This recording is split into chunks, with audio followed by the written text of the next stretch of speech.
यदि हमें यह लगता है कि भगवान ने ऐसा किया तो इसका मतलब ये तो मानते हैं कि भगवान है। बोले हाँ ये तो बात है। फिर वो कुछ हद तक स्वीकार किए और धीरे धीरे वो भगवत भक्त बन गए। सत्य में भगवान निश्चित है और सबको ही सत्य को स्वीकार करते हैं। सत्य सबको पसंद है। भागवत के स्वरूप का निरूपण किया। नैमिषारण्य की भूमि में शौनकादिक ऋषि जो शौनक जी से प्रश्न करते हैं।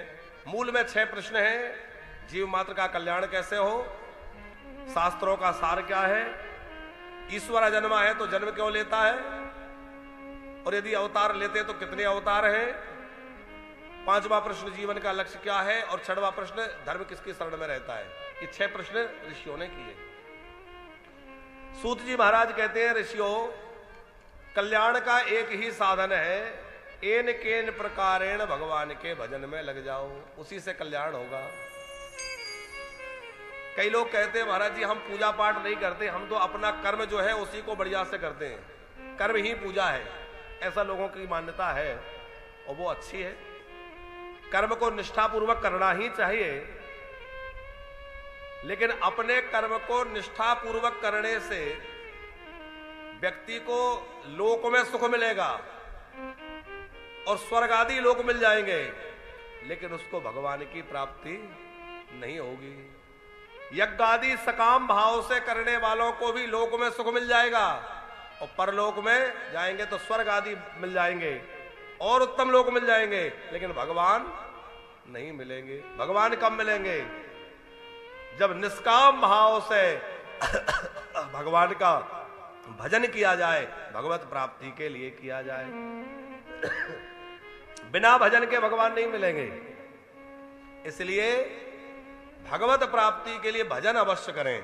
ये नहीं कि हम अपना कर्म बढ़िया कर रहे हैं तो हमें भजन की जरूरत नहीं, कि पूजा की जरूरत नहीं है, ऐसा नहीं है। भजन अवश्य करना चाहिए, पूजा अवश्य करनी चाहिए। आप लोग कहेंगे हम पूजा क्यों करें? आजकल के नए बच्चों में तर्क है कि हम क्यों भगवान की पूजा करें, हमें कोई लेना देना नहीं, भगवान से कुछ चाहिए ही नहीं। तो भगवान की चीजों का उपयोग करना बंद कर दो। कर सकते हो? भगवान के द्वारा जो ऑक्सीजन चल रही है, ऑक्सीजन नहीं लेंगे? ऑक्सीजन कितनी महंगी है ये बात कोरोना में पता चली कि नहीं? एक एक सिलेंडर मिलना कितना भारी पड़ रहा था, और भगवान ने इतनी प्राणवायु हमें दे रखी है।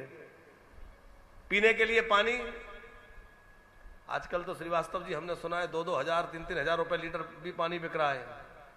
पता नहीं कौन कौन से वाटर के नाम से, ब्लैक वाटर और कौन कौन से अलग अलग आते हैं ना। एक सज्जन हमारे पास आए, मिथिला कुंज में हम रहते थे, उनका पानी का ही काम होगा, तो आके उन्होंने 2-4 सैंपल दिखाए। हमसे कहा महाराज जी आप चैनल में रहते हैं, हमेशा टीवी पे रहते हैं। हमने कहा भगवान की कृपा है, कथा गा रहे हैं। बोले आप ये वाला पानी पिया करें, ये 900 रुपए की बोतल है, ये 1200 की है, ये इतने की है। 2-4 उन्होंने दिखाए। क्या होगा? बोले चेहरे पे चमक रहेगी, अमुक रहेगी, तमाम बातें उन्होंने कही। हमने कहा भैया हम चेहरे की चमक दिखाने के लिए नहीं बैठे हैं, हम लोग तो भगवान की चर्चा करने के लिए बैठे हैं, गोविंद की चमक दिखाने के लिए बैठे हैं, राधा रमण की बातें करने के लिए बैठे हैं। ये सब अपना रखो, ये हमें नहीं चाहिए है? तो पानी इतना महंगा बिक रहा है और भगवान ने इतना पानी दे रखा है। अरे 1 गिलास पानी कोई देता है तो हम थैंक यू बोलते हैं कि नहीं? और भगवान ने समुद्र सागर भर दिए, नदियां बहा दी, मेघों से वर्षा हो रही है, इतना कुछ दे रखा है। तुलसीदास जी कहते हैं तुलसी सीता नाथ वो बड़ो गरीब निवाज, और मोतिन को महंगो कियो सस्तो कियो अनाज। अनाज के बिना जीवन नहीं चलता, इसलिए सस्ता बनाया। अनाज से भी ज्यादा सस्ता पानी, क्योंकि पानी के बिना और मुश्किल, और पानी से भी ज्यादा सस्ती प्राणवायु, क्योंकि प्राणवायु के बिना तो जीवन चलेगा ही नहीं। जो वस्तु जितनी आवश्यक है उतनी ज्यादा सस्ती बनाई।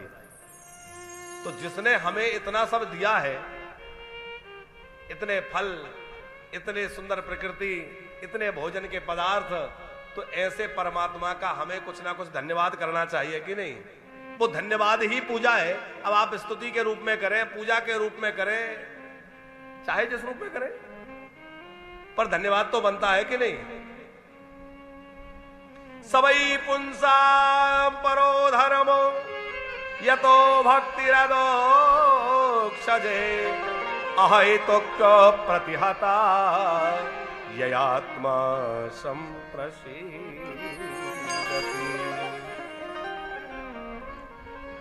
सूत जी कह रहे हैं कार्य वही श्रेष्ठ है जिससे भगवान में प्रीति हो जाए। कैसी प्रीति? बोले निष्काम प्रेम। ऐसे नहीं कि कुछ चाहिए इसलिए भगवान की पूजा कर रहे हैं, बल्कि बिना कुछ चाहते हुए भी भगवान का पूजन करें, भगवान का स्मरण करते हुए भगवान से प्रेम करें। अच्छा, कई बार हम एक बात कहते हैं कि भगवान को केवल भगवान मानकर मत पूजो, क्योंकि केवल भगवान मान के पूजेंगे तो सवेरे बस थोड़ा नहलाया धुलाया चंदन अगरबत्ती की भोग लगा के बिठा दिया। भगवान को अपना सुहृद मानो, अपना बंधु बांधव मानो, अपना सखा मानो, बेटा मानो, कुछ ना कुछ अपना मान लो। भगवान को भगवान बना के रखोगे तो वो अलमारी में बैठे रहेंगे, और अपना कुछ बना लिया तो हमेशा आपके साथ रहेंगे, हमेशा आपके दिल में बैठे रहेंगे। अपना कुछ बनाओ, मेरे हैं कन्हैया मेरे हैं, हर समय उनको याद रखो। भक्त का मतलब है जो भगवान से कभी विभक्त ना हो, अलग ना हो, वो भक्त है। धर्मानुष्ठित पुंसाम विश्वक्सेन कथा सुया नोतपाद्यधरते श्रमये वै केवलम। चाहे यज्ञों के द्वारा या बड़ी बड़ी पूजाओं के द्वारा सबका फल क्या है? बोले सबका फल है भगवत चरणों में प्रेम हो जाना। फिर जो है सूत जी ने कहा मैं तुम्हें भागवत सुनाता हूं, तो सोनक जी ने कहा भागवत की रचना व्यास जी ने कब की, कैसे की, वो सारा वृतांत कहिए। तो भागवत जी के रचना की बात श्री सुखदेव जी, श्री सूत जी महाराज ने सुनाई। बोले जब भगवान व्यास ने खूब पुराणों को, 17 पुराणों को लिख दिया, महाभारत को लिख दिया, तमाम अपनी लेखनी से चीजें लिखी, पर उनके मन में कुछ असंतुष्टि, असंतोष था। तो नारद जी ने आके कहा कि देखो आप श्री कृष्ण प्रेम की कथा को गाइए। अपने पूर्व जन्म की बात कही, कहा मैं दासी का बेटा था, पर भगवत चरित्रों का प्रभाव देखिए कि संतों के द्वारा मुझे भगवान की प्रेममयी रसमयी कथा सुनने को मिली, तो जिसके प्रभाव से मैं ब्रह्मा जी का पुत्र बन गया। और अपने पिता ब्रह्मा जी से भागवत जो मिली थी वो नारद जी ने 4 श्लोकों में वेद व्यास जी को दी, और वेद व्यास जी ने सरस्वती नदी के तट पर बैठकर बद्री वन में, जहां बड़ा सुंदर वातावरण है, अभी हम लोगों को दर्शन का सौभाग्य मिला श्रीवास्तव जी, जब हम लोग बद्री विशाल गए तो व्यास गुफा का दर्शन करने गए, जहां व्यास जी ने बैठ करके भागवत जी का प्रणयन किया। लिखा तो गणेश जी ने है, तो व्यास जी की गुफा से थोड़े आगे गणेश जी की गुफा है, गणेश गुफा।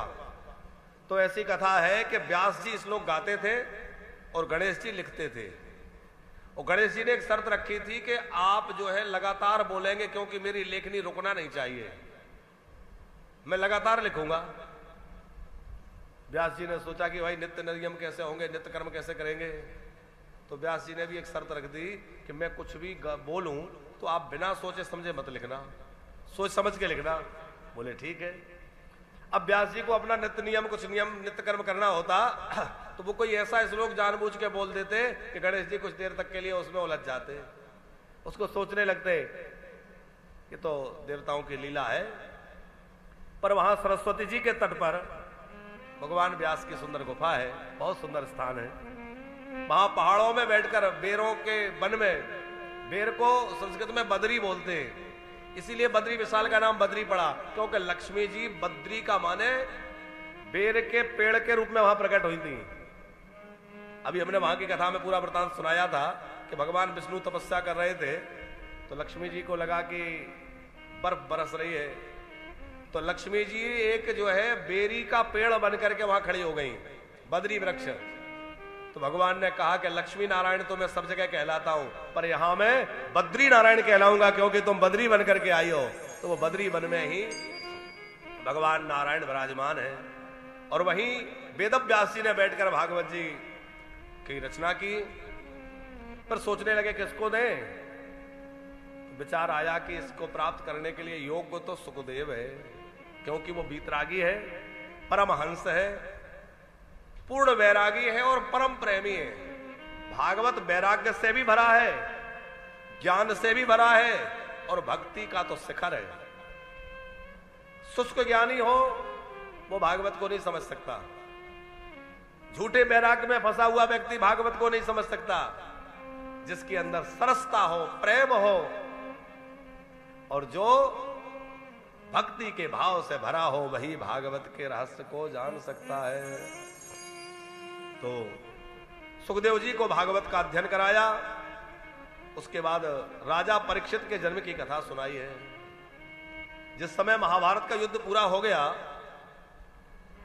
तो महाभारत के युद्ध में कौरव सेना का संहार हो गया, पांडवों की सेना की भी बहुत बड़ी क्षति हुई थी, लेकिन पांचों पांडव भगवान श्री कृष्ण की कृपा से बचे रहे, एक भी कम नहीं हुआ। पांचों पांडव भगवान की कृपा से बचे रहे। घायल अवस्था में दुर्योधन पड़ा हुआ था, कथा आप लोगों ने खूब सुनी है। अब थोड़ा कथा पीछे चल रही है तो थोड़ा जल्दी जल्दी लेके चलेंगे ताकि विश्राम स्थल तक पहुंच जाए। अश्वत्थामा मिलने आए। अश्वत्थामा ने कहा कि मैं तुम्हारी ये इच्छा पूरी करूंगा कि तुम पांडवों को मरा देखना चाहते थे, मैं मारूंगा। दुर्योधन को लग रहा था अरे ये मन बहला रहा, ये क्या मारेगा, इतनी बड़ी सेना नहीं मार पाई, पर छल पूर्वक मारने का सोचा। सामना करके तो मैं नहीं मार सकता, पर चुपके से छल पूर्वक तो मार सकता हूं। तो सोते हुए पांडवों को मारने का निश्चय करके अश्वत्थामा रात्रि में गया, पर जिसकी रक्षा की जिम्मेवारी साक्षात भगवान ने ले ली हो, जिसने अपना सर्वस्व भगवान के लिए समर्पित कर दिया हो। भगवान गीता जी में कहते हैं योगक्षेमं वहाम्यहम् अनन्यास चिंतयन्तो माम ये जनः पर्युपास्यते। जो अनन्य भाव से मेरा भजन करता है उसका योग क्षेम वहन मैं करता हूं। योग माने जो प्राप्त है उसकी रक्षा और जो प्राप्त होना है उसकी व्यवस्था भगवान करते हैं। पांडव तो पूरी तरह भगवान के शरणागत है, उनका कोई क्या बिगाड़ सकता है। हम लोग भी यदि भगवान की शरणागत हो जाएं। अच्छा एक बात विचार करिए कि किसी बड़े राजनेता से हमारा संपर्क जुड़ जाए, बढ़िया प्रेम बन जाए, कोई रिश्ता जुड़ जाए, तो मन में कैसा बल आ जाता है कि भैया अब तो हमारे संबंध उनसे हैं। होता है कि नहीं? किसी बड़ी अधिकारी से हमारा परिचय हो जाए या कोई हमारा जान परिचय का खास व्यक्ति किसी बड़े पद पर पहुंच जाए, अरे डीएम साहब हमारे अमुक हैं, अमुक हमारे ये हैं, तो मन में लगता है कि नहीं? तो किसी सामान्य व्यक्ति के किसी पद पर पहुंचने पर और हमारा उससे संपर्क बन जाए, बल आ जाता है। और जिस दिन हम ये मान लेंगे कि हमारा संबंध उस परमात्मा से है जो अनंत कोटि ब्रह्मांड का मालिक है, जो सर्वेश्वर है, जाके डर से काल भी डरता है, वो मेरा मालिक है, तो कितना बल आ जाएगा। अंगद जी ने रावण की भरी सभा में चरण रख दिया और कितनी बड़ी शर्त लगा दी श्रीवास्तव जी कि यदि किसी ने पैर हटा दिया तो जानकी जी को हार दिया। फिर है राम सीता में हारी। अब कोई अंगद जी से पूछे कि तुम्हें जानकी जी को दांव पर लगाने का क्या अधिकार है, पर अंगद जी का एक ही उत्तर रहेगा कि मैंने अपने बल के प्रभाव से नहीं, तब प्रताप रघुनाथ, ये रघुनाथ जी के बल के प्रभाव से, क्योंकि मैं उनका दास हूं। हनुमान जी से रावण ने पूछा तू कौन है? अरे बंदर तू कौन है? तो हनुमान जी ये नहीं कहते कि मैं पवन पुत्र महाबली हनुमान, क्या कहते हैं? मैं रामदूत हूं। जानकी जी ने पूछा कौन हो? रामदूत मैं मातु जा दूत में मातो जाने की सत्य सपत करो नानधन की, सत्य शपथ करो नाने धाने की,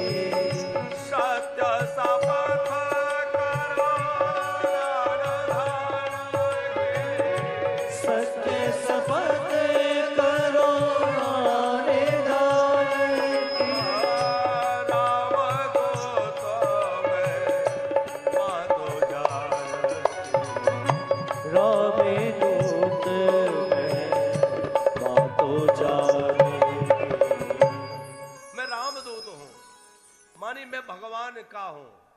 यही बल, यही मन में भरोसा रहे, और जिसके हृदय में यह दृढ़ भरोसा है कि मैं उनका हूं, उसका कौन क्या बिगाड़ सकता है। पांडवों के अंदर दृढ़ भरोसा है। हमारे बाबा सूरदास का अंतिम पद, आहा, सूरदास जी का अंतिम पद क्या है? दृढ़ इन चरण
भगवान मेरे हैं तो वो मेरी रक्षा करेंगे।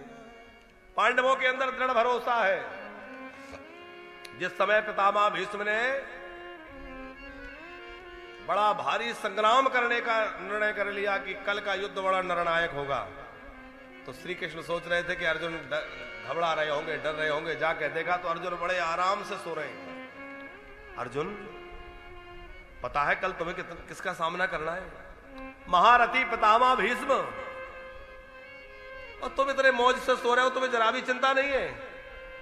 अर्जुन बोले, सरकार, आपके चरणों का दास बन करके, आपके सखा भाव को प्राप्त करके, आपका संरक्षण प्राप्त करके भी यदि मैं चिंता में रहूं तो मेरी शरणागति बेकार है। फिर मतलब ही क्या रहा? अरे आप जो बैठे हैं, मुझे किस बात की चिंता है? भगवान ने कहा, पर तो मुझे ही रक्षा करनी पड़ेगी। अश्वत्थामा से भी भगवान ने रक्षा की। भगवान पांचों पांडवों को ले गए। शिविर में सोए हुए थे पांडव पुत्र। अश्वत्थामा ने पांचों को पांडव समझ के सर काट लिए, दुर्योधन के पास ले गया। दुर्योधन समझ गया ये पांडवों के सर नहीं है, ये मस्तक तो पांडव पुत्रों के। बहुत दुखी हुआ, ये तुमने अच्छा नहीं किया। रोते रोते दुर्योधन के प्राण चले गए। और उसके बाद अश्वत्थामा भी लज्जित हो गया था, दुखी हो गया था। यहां द्रौपदी ने अपने पुत्रों की यह दुर्दशा देखी, मस्तक कटे हुए देखे तो बहुत रोई। अर्जुन ने अश्वत्थामा का पीछा किया, बंदी बना के द्रौपदी के चरणों में डाल दिया। यह हत्यारा है। धन्य है द्रौपदी। कितना धर्म का विचार और विवेक होगा, क्योंकि व्यक्ति आतुर काल में, संकट के काल में अथवा क्रोध की स्थिति में धर्म की मर्यादा भूल जाता है।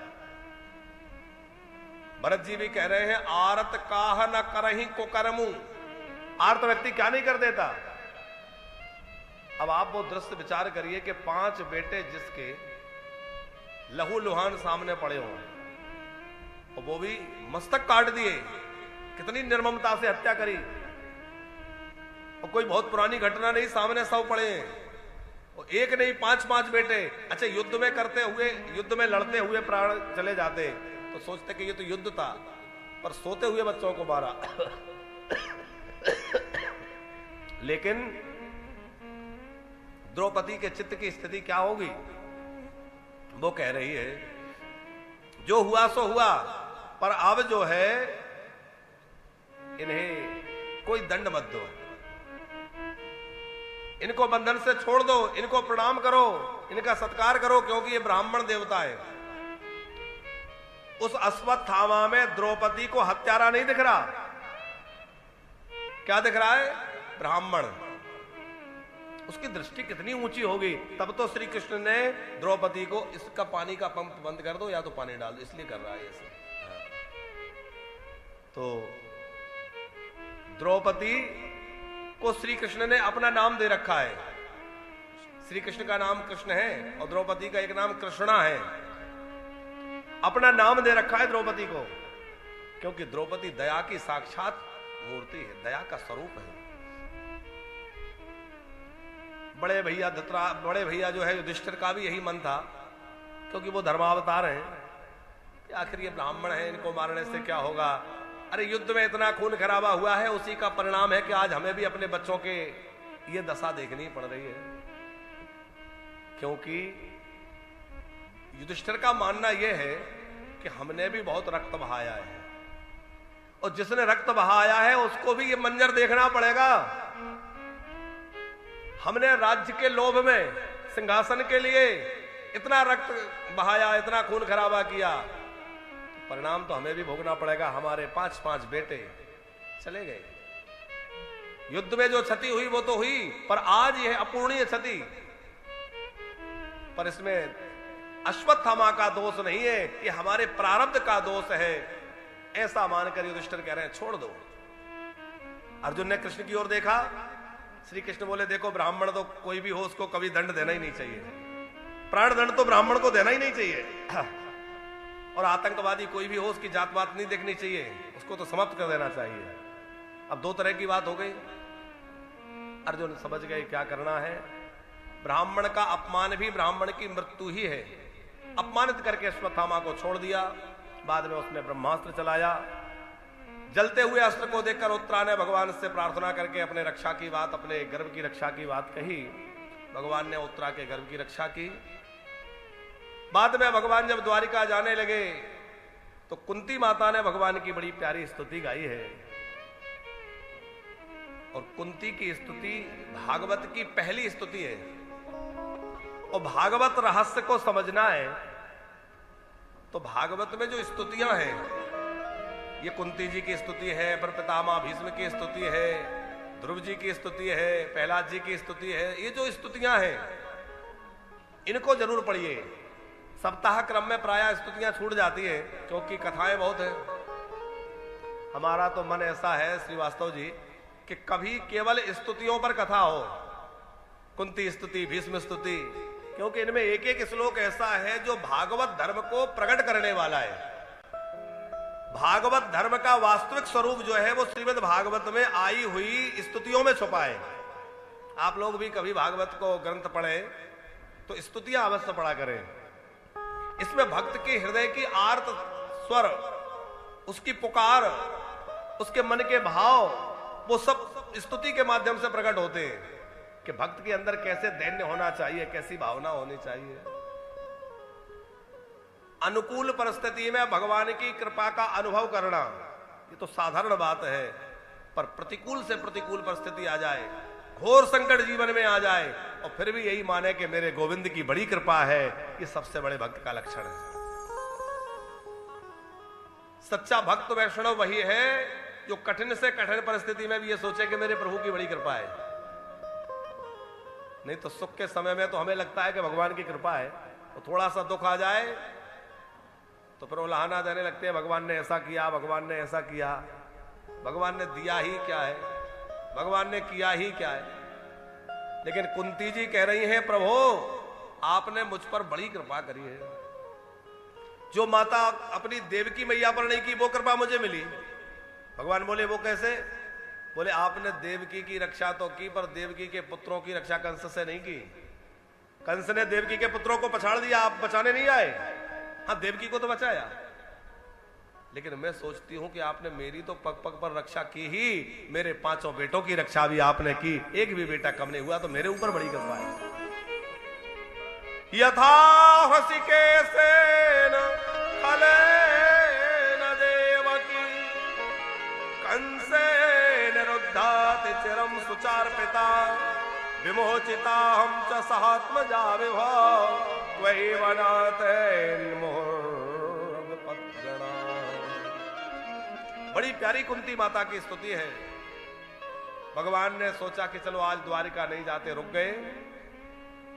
उन्हें याद आया कि बाणों की सैया पर भीष्म मेरी प्रतीक्षा कर रहे हैं। पांडवों को लेकर पितामह भीष्म के पास कुरुक्षेत्र में गए। लंबे समय से पितामह भीष्म बाणों के सैया पर पड़े हुए दुख से पीड़ा से भरे हैं, लेकिन प्राणों को रोक रखा है। आपको पता होगा कि पितामह भीष्म को इच्छा मृत्यु का वरदान था, इनके पिताजी ने दिया था, जब तक चाहोगे नहीं मरोगे नहीं। तो इतने बाण लगने पर भी मृत्यु नहीं हो रही थी, और प्राणों को इतने संकट में क्यों रोक रखा है? कष्ट तो बहुत होगा। अच्छा, कष्ट का आप अनुभव करिए कि हमें एक कांटा चुभ जाए तो जब तक निकल ना जाए तब तक चैन नहीं आता। और भीष्म जी के कितने बाण लगे हैं। वो हम किसी धर्म के विरोधी नहीं, पर एक बात कभी कभी श्रीवास्तव जी सोचने में आती है कि किसी को 4 कीले लगा दी तो लोग कहते अरे साहब वो कीलों पर टंग गए। और हमारे यहां तो ऐसे ऐसे महापुरुष हुए, पूरे शरीर में बाण बंधे रहे, और कई कई दिनों तक बाणों की सैया पर पड़े रहे, पर प्राण नहीं गए। वहां तो कीलों से ही प्राण चले गए, यहां नहीं गए। क्यों नहीं गए? बोले भगवान के चरणों का ऐसा भरोसा है कि प्राण नहीं गए, प्राण रुके रहे, और भगवान के दर्शन करके ही प्राणों ने प्रयाण किया। भगवान द्वारिकानाथ दर्शन देने आए, पितामह भीष्म के नेत्र डबडबाने लगे, प्रसन्नता से भर गए। उस कष्ट की अवस्था में भी मन प्रसन्न है, क्योंकि सामने गोविंद खड़े हैं। बड़े बड़े महात्मा सब आए। पितामह भीष्म ने भगवान की बड़ी सुंदर स्तुति की। कहा प्रभु मैं आज अपनी चित्त वृत्ति, अपनी बुद्धि आपके चरणों में समर्पित करता हूं, और अपनी बुद्धि को ही अपना बेटी मान करके भगवान के चरणों में समर्पित कर दिया। इतिमति रूप कल्पिता वितृष्णा भगवती सात्वत पुंगवे विभुम्नि सुसुखमुपकते क्वचित् द्वारतुम प्रकृति मुपेश यदभाव प्रवाह। भगवान ने कहा आप अपनी बेटी का विवाह मुझसे करना चाहते हैं। भीष्म जी की बेटी कौन है? उनकी बुद्धि, वैसी कोई बेटी नहीं है, वो अपनी बुद्धि को ही अपनी बेटी बता रहे हैं। भगवान ने कहा मुझ में क्या है जो तुम अपनी बेटी देना चाहते हो? बोले कन्या रूप का वर्ण करती है, तो आपसे बढ़िया रूप कोई नहीं हो सकता। कैसा रूप है आपका? त्रयभुवन कमलम तमाल वर्णम रवि कर गौरवराम्बरम दधाने बपुरल ककुलावृतान नामजम विजय सखे रतिरस्तु में नवद्या। आप जो है त्रिभुवन सुंदर है, आपके समान कोई सुंदर नहीं है। हमारे ठाकुर जी इतने सुंदर हैं कि भक्तों की बात तो छोड़िए, राक्षस भी इनको देख करके मोहित हो जाते हैं। जिस समय राम जी पंचवटी पर थे, सूर्पणखा की लक्ष्मण जी ने नाक काट दी, वो गई खरदूषण के पास। श्रीवास्तव जी खरदूषण बड़ी भारी सेना लेकर के आए। लक्ष्मण जी जानकी जी को गुफा में ले गए, सेना देखकर डर ना जाए। और राम जी युद्ध करने के लिए कमर में फेंटा बांधकर, तरकस बांधकर, धनुष बाण हाथ में लेकर के खड़े हो गए, जटाजूट बंधे हैं। अब उस समय कोई राजाओं का भेष नहीं है, कोई मुकुट क्रीट कुंडल कवच नहीं है। राम जी बड़े सामान्य भेष में हैं, बलगल वस्त्र हैं, जटाजूट बंधे हैं। लेकिन भगवान श्री राम की सुंदरता को देख करके वह राक्षस, वो तो तमोगुणी है, असुर है, पर वह भी जब राम जी की सुंदरता को देखा इतने मुग्ध हो गए, क्या कहने लगे, बोले इनसे कहो ये लौट जाएं, इतने सुंदर हैं कि मारने का मन नहीं करता। राम जी की सुंदरता देख के उनके हाथों में से अस्त्र शस्त्र खसकने लग गए और उन्होंने कहा, यद्यपि भागने की न करो, यद्यपि भगने की न करो, यद्यपि भागने की न करो,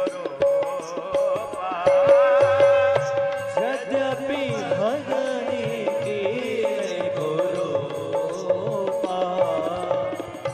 बदलायक नहीं पुरुष अनोपा, बदलायक नहीं पुरुष अनोपा। भले ही इन्होंने हमारी बहन के नाक कान काट लिए, पर ये इतने सुंदर है, मारने लायक नहीं है, बद लायक नहीं है। और अब थोड़ी सी राम कथा की बात आई गई है तो एक बात और सुना दे। जब राम जी का ब्याह हो रहा था तो विवाह के अवसर पर बुंदेलखंड में, आपके इधर तो बड़ी परंपरा है कि मिथिला में भी बड़ी परंपरा है कि गाली गाई जाती है, माताएं समधी को गालियां सुनाती हैं और बड़ी मधुरता की गालियां, वो बड़े प्रेम की गालियां होती हैं। तो मिथिला की नारियां अटालियों पर चढ़ करके और सुंदर गीत गाते हुए गालियां सुना रही थी और दशरथ जी अपने समाज सहित भोजन कर रहे थे। तो दशरथ जी भोजन कर रहे हैं, सब समाज भोजन कर रहा है, राम जी भी चारों भाई बैठे और वो नारियां बड़ी चुन चुन के गालियां दे रही। अब वो गालियों को सुन सुन करके राम जी सकुचा रहे थे, संकोच हो रहा था। अब संकोच हो रहा था तो सोचा क्या करूं, मना तो नहीं कर सकते, कैसे कुछ कहें। तो राम जी ने एक जादू किया। क्या जादू? कुछ नहीं, बस मुस्कुराए और मुस्कुरा करके उधर देखा जिधर वो लोग गा रही थी, ऊपर बैठी थी ना, उन गाने वालों की ओर मुस्कुरा कर देख लिया कि आज की बात सुनो सजनी, मंडप में भयो एक कौतुक भारी, और जीवन बैठ सवे जब ही, और नारी चढ़ी मिथिलेश अटाली पे बैठ के गालियां दे रही थी। लेकिन क्या हुआ, राम जी के रूप को देखा कि राम को रूप निहारत ही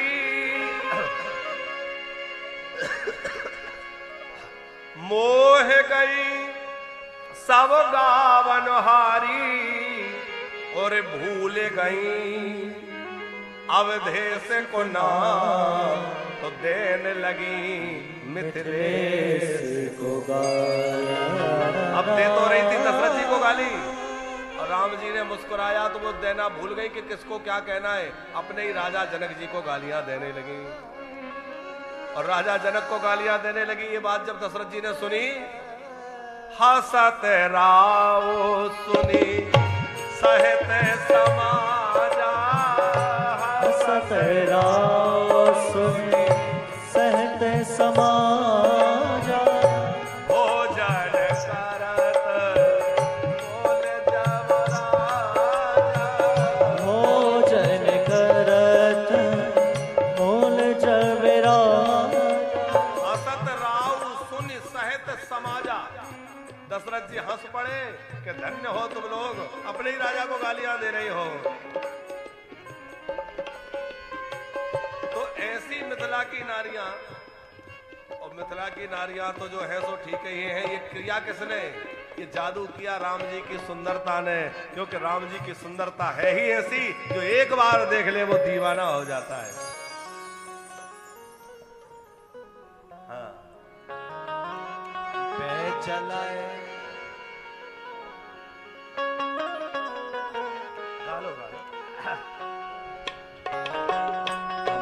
चलाया, अरे हम पे चलाए गयो टोना, किशोर गोर सावरो सलोना। पे चलाए गयो टोना, किशोर गोर सावरो सलोना। अजी हम पे चलाए गयो टोना, किशोर गोर सावरो सलोना। पे चलाए गयो टोना, किशोर गोर सावरो सलोना। राम लखन को फूल बगिया में देखा, राम लखन को फूल बगिया में देखा, राम लखन को फूल बगिया में देखा। राम लखन को फूल बगिया में देखा। कैसे थे? अरे ज्यों नीला में आरो सोना, जो नीलम में अरु सोना, किशोर गोर सावरो सलोना। पे चलाए गयो टोना, किशोर गोर सावरो सलोना। अजी हम पे चलाए गयो टोना, किशोर गोर सावरो सलोना।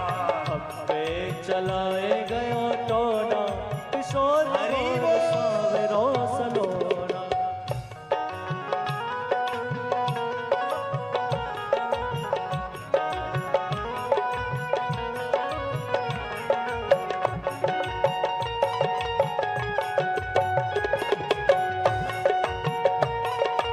रामलला सरकार की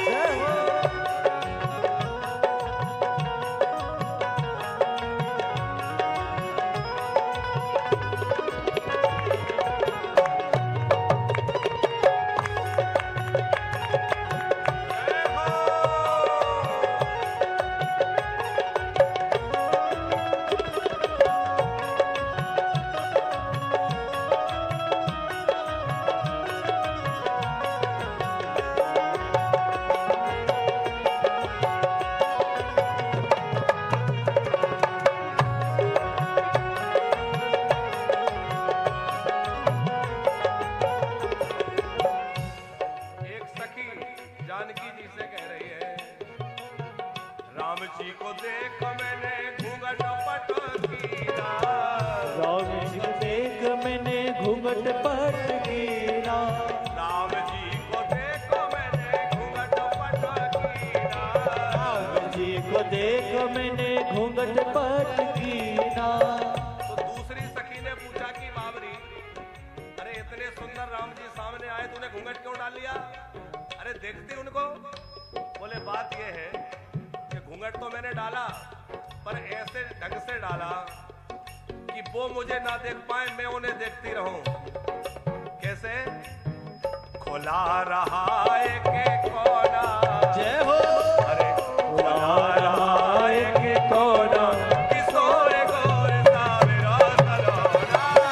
पे चलाए गयो टोना, किशोर गोर सावरो सलोना। फिर क्या हुआ? बोले राम जी मंद मंद मुस्कुरा के मुझे देखने लग गए। मृदु मुस्काए राम मोहे देखे, मृदु मुस्काए राम मोहे देखे। मृदु मुस्काए राम मोहे देखे। मृदु मुस्काए राम मोहे देखे। अरे सखी राम जी ने तुझे देखा तो क्या हुआ? बोले क्या कहूं, फिर तो हो गयो जो कछु होना, हो गयो जो कछु होना। किशोर गोर सावरो सलोना। पे चलाए गयो टोना, किशोर गोर सावरो सलोना। पे चलाए गयो टोना, किशोर गोर सावरो सलोना। पे चलाए गयो टोना, किशोर गोर सावरो सलोना। किशोर गोर सावरो, किशोर गोर सावरो सलोना। बोल वृंदावन बिहारी लाल की की जय हो। प्रभु की सुंदरता ऐसी है, त्रिभुवन कमलम तमाल वर्णम रवि कर गौर वराम परम दधाने। जो एक बार उनकी छवि को देख ले वो उन्हीं का हो जाता